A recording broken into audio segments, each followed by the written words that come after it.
Hello student, आप सभी का स्वागत। आज हम बात करते हैं बीए पार्ट सेकंड ईयर स्ट्रैटेड अर्थात बहुलक। पूर्व की वीडियो में बहुलक के संबंध में परिभाषाएं, बहुलक के संबंध में कुछ वीडियो और वो निरीक्षण विधि से, खंडित श्रेणी से, सतत श्रेणी से। एक बार हम पुनः सतत श्रेणी में बहुलक की गणना कि किस प्रकार से सतत श्रेणी के अंतर्गत बहुलक की गणना होती है। अब तक जो बहुलक हमने बताए थे वो थे बढ़ते क्रम में। वो बहुलक कैसे थे कि बढ़ते क्रम में 0 से 10, 10 से 20, 20 से 30, 30 से 40, 40 से 50 और 50 से 60 इस प्रकार से, या अथवा बढ़ते क्रम में 100 से 200, 200 से 300, 300 से 400, 400 से 500, 500 से 600 इस प्रकार से बढ़ते क्रम में थे। ये बहुलक का जो सतत श्रेणी के अंतर्गत जो सवाल है ये हमारे आपको पेपर में 20 अंक का मिलता है सेक्शन सी के अंतर्गत। अब हम बात करते हैं एक बार घटते क्रम में। घटते क्रम का मतलब होता है 500 से 400, 400 से 300, 300 से 200, 200 से 100 और 100 से 0।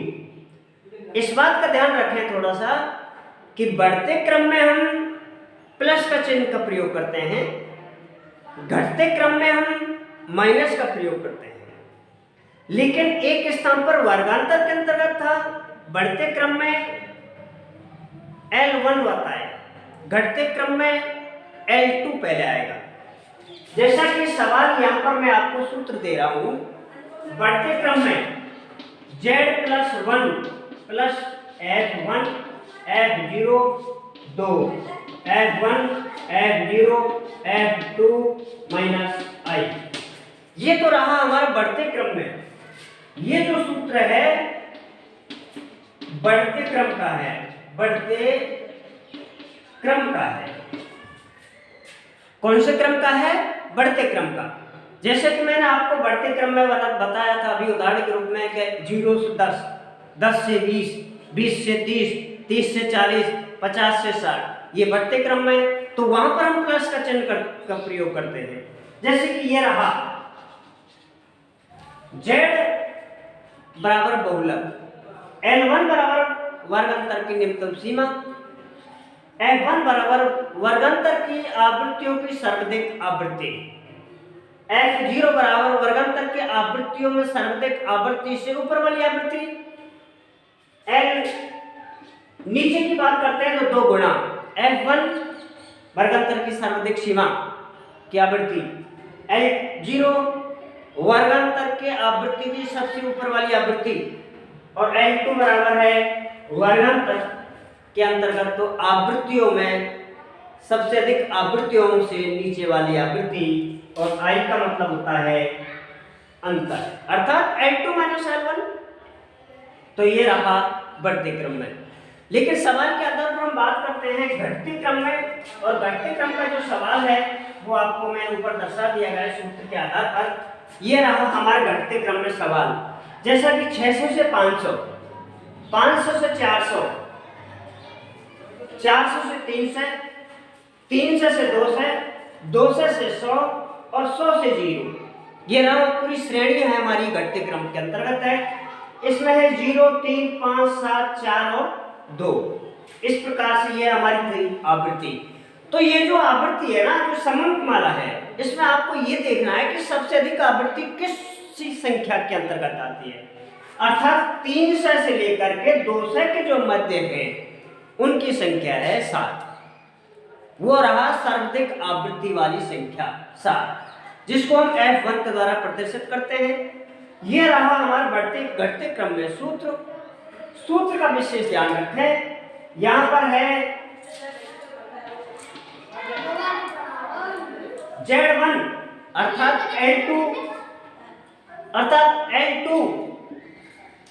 L2 माइनस F1 माइनस 0, नीचे उतरते हैं 2 का गुणा F1 minus F0 minus F2 equal to I।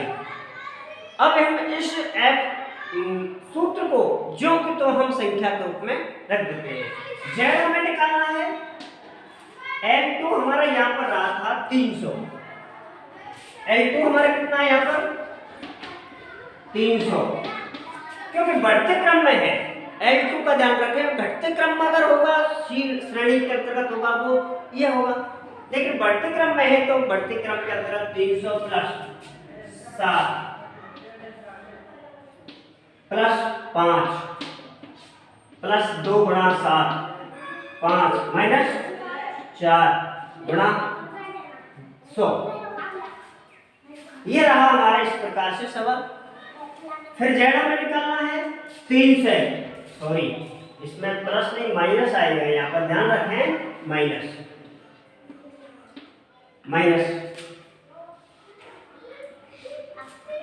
300 minus 7 में से 5 गए जब 2, 7 गुना 14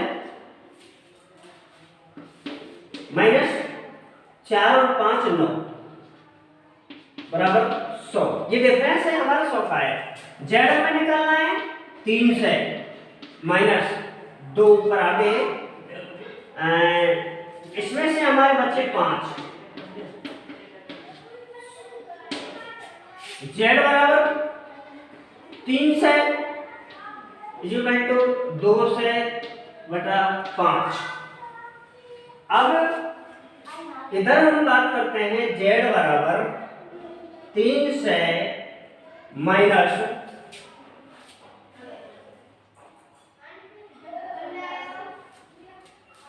3 से माइनस 100 इक्वल टू 5। 2 से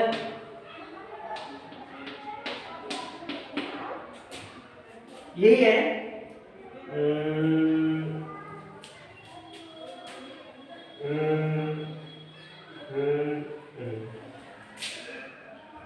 तो 5 चौका 20 बराबर 40, अर्थात तो जेड बराबर 3 से माइनस 40।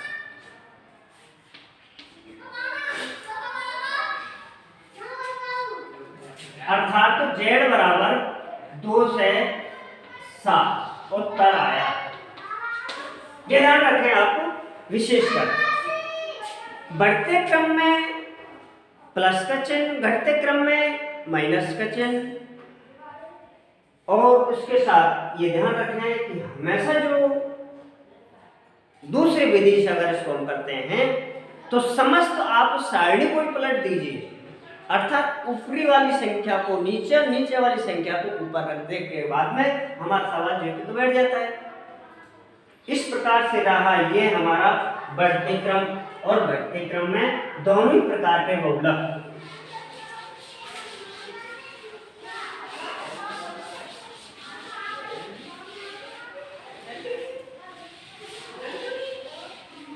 एक हम बात करते हैं थोड़ा सा खंडित श्रेणी में बहुलक।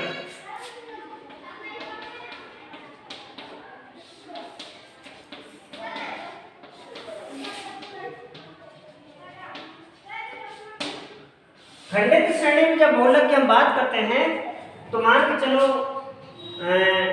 10 9 11 12 13 12 9 10 12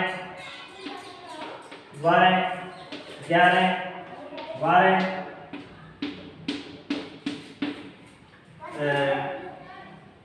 9 12 13 14 12 10 12 1 2 3 4 5 6 7 8 1 2 3 4 5 6 7 8 9 10 11 12 13 14 15 16 17 18 19 और 1 9 20। ये कुल संख्याएं हैं हमारी, यहाँ पर पद हैं 7। कुल पद 20 है। खंडित श्रेणी में इनको हम रखने के बाद में सबसे पहले सभी संख्याओं को क्रम में रखते हैं, आरोही क्रम में अथवा बढ़ते क्रम में।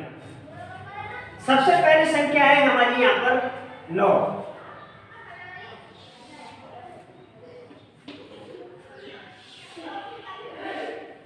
इसके बाद में है 10,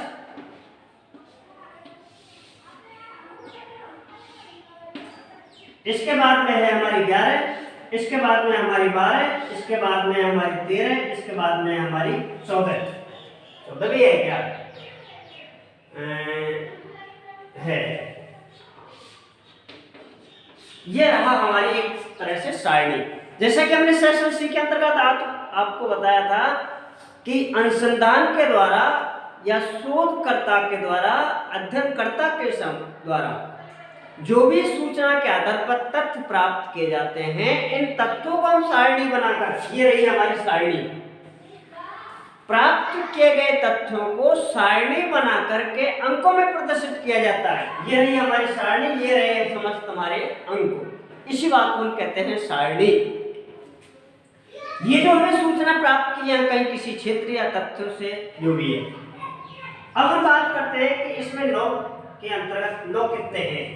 9 संख्या है वो कितनी संख्या में है, जो 9 अंक हैं वो कितनी बार आया है। 1, 2, 3, 4, अर्थात 9 की जो बारंबारता है वो 4 बार है। बात करते हैं हम 10 की। 1, 2, 3, अर्थात 10 की जो बारंबारता है वो है 3 बार। 11 की बारंबारता 1, 2, 2 बार, अर्थात 11 की जो बारंबारता है 11 2 बार आया है। अपनी समंक माला के अंतर्गत या पद मूल्यों के अंतर्गत 2 कितनी बार आया है? 11 कितनी बार आया है? 2 बार। इधर हम 12 की बात करते हैं तो 1, 2, 3, 4, 5, 6, 7, 8। 12 की जो बारंबारता है, जो संख्या 12 है वो समंक माला के अंतर्गत 8 बार आई है। 13 की बात हम करते हैं तो 1 और 2, 2 बार। और 14 की जो संख्या है वो कितनी बार आई है? 1 बार। अब हमको एक सॉल्व करने के लिए टोटल हमारी जो संख्या पद थे वो कितने थे? 20। हमारा जो इन सभी का जो योग है कितना आना चाहिए? 20। तो 7 और 2 9 और 1 10 और 2 12 और 8 20 हो गई। 4 और 3 7 और 2 9 9 17 18 19 और 1 20, टोटल कितने हुए? 20। अब हमें इस समंक माला के अंतर्गत हमको ये देखना है कि सबसे अधिक बार जो संख्या है बारंबारता किसकी है? वो है 12। जो 12 संख्या है वो रहा हमारी 12 बोला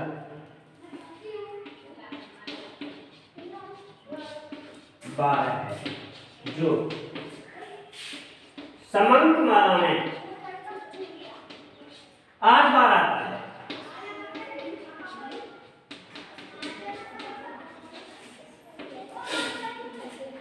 जो समंक माला के अंतर्गत या पद मूल्यों के अंतर्गत जो 12 की संख्या है वो कितनी बार आती है? 8 बार आती है। इसलिए हमारी ये जो बहुलक की जो गणना हुई वो बहुलक जो संख्या है वो है हमारी 12।